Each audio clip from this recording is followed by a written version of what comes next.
Shalom saudara terkasih dalam Kristus Yesus. Kita jumpa hari ini pada renungan harian Embun Pagi. Pada awal pekan ini kita akan menjalani hari-hari kita dengan optimis, dengan sukacita daripada Tuhan, sehingga apa yang kita lakukan itu mendatangkan berkat yang baru bagi kehidupan kita dan sekitar kita. Oleh karena itu, sebelum kita mendengarkan firman Tuhan, kita bersatu di dalam doa. Damai sejahtera Allah yang melampaui segala akal dan pikiran, itulah yang memelihara hati dan pikiranmu dalam Kristus Yesus Tuhan. Amin. Saudara terkasih, firman Tuhan untuk kita dari Yohanes 3 ayat 20. Dalam bahasa Batak Angkola dikatakan, Sude halak si bain na jahat, magigi duya tunatorang, nada raya ro tunatorang, akin nada job rohania haidaan pangalahonia na jahati. Dalam bahasa Indonesia, sebab barang siapa berbuat jahat, membenci terang dan tidak datang kepada terang itu, supaya perbuatan-perbuatannya yang jahat itu tidak tampak. Demikian firman Tuhan. Saudara terkasih dalam Kristus Yesus, ada dalam posisi ke dunia ini adalah terang dan gelap. Terang dan gelap bukan hanya pandangan mata, tapi juga adalah simbol-simbol perilaku manusia, di mana terang itu disimbolkan kepada kebaikan dan jahat disimbolkan dengan gelap. Bagaimana pertemuannya? Pertemuan antara yang terang dan yang gelap tidak ada pertemuannya. Karena memang orang-orang terang akan menjadi nampak kelihatan. Yesus mengatakan, engkaulah terang dunia. Terang itu akan dibuat di atas gunung sehingga orang dapat melihat atas terang itu. Kalau kita lihat mercusuar, di mana terangnya itu akan menentukan arah kapal. Oleh karena kegelapan yang tidak bisa melihat di mana ada pelabuhan atau darat, maka dibuatlah mercusuar itu. Dengan mercusuar yang ada, maka akan nampaklah di mana ada darat dan di mana lautan. Kemudian kalau kita juga melihat bandara, ketika bandara dalam kegelapan, maka terang yang akan dibuat yang menentukan arah daripada landas daripada pesawat tersebut.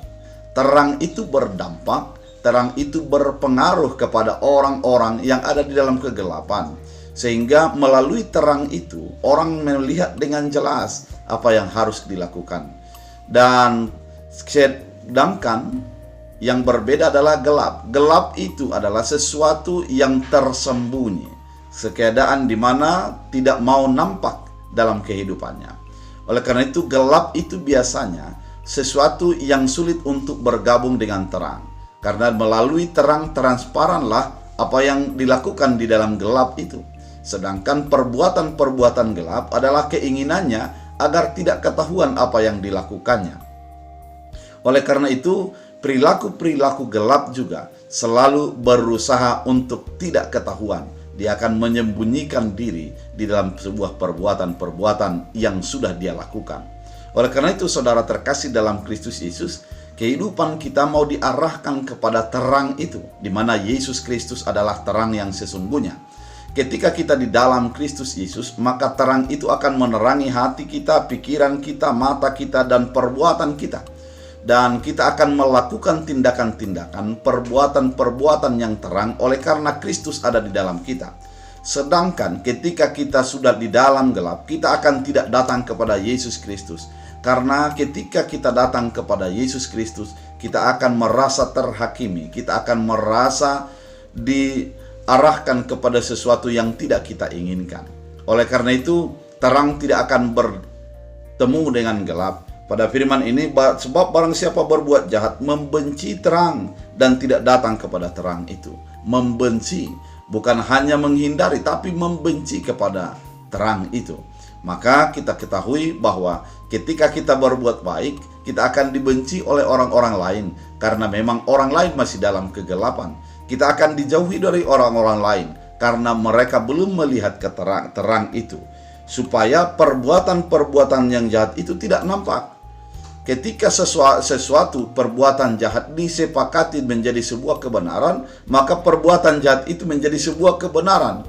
Kalau kita melihat bagaimana kehidupan orang-orang yang hidup di dalam jahat itu, karena mereka menganggap kejahatan itu adalah sebuah kebaikan.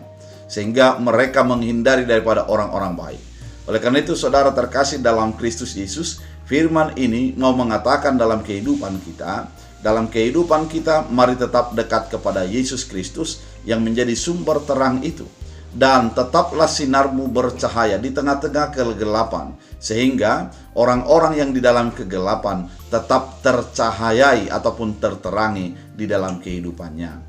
Oleh karena itu, saudara terkasih dalam Kristus Yesus, sepanjang satu pekan yang akan kita jalani, biarlah terangmu bercahaya dan mendekatlah terangmu kepada Kristus Yesus sebagai sumber daripada terang itu. Kita bersatu dalam doa. Terima kasih Tuhan atas firman yang Engkau terangkan bagi kehidupan kami, mengingatkan kami, kegelapan tidak akan menyatu dengan terang. Namun kami harus hidup di dalam terang dan menjauhkan tindakan-tindakan kegelapan.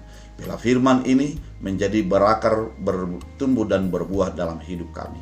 Hamba juga berdoa, biarlah setiap orang yang datang kepada Tuhan Engkau berkati.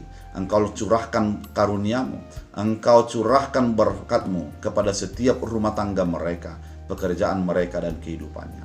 Terima kasih Bapa, biarlah kami hidup di dalam damai sejahtera dalam Kristus Yesus. Amin. Tuhan Yesus memberkati.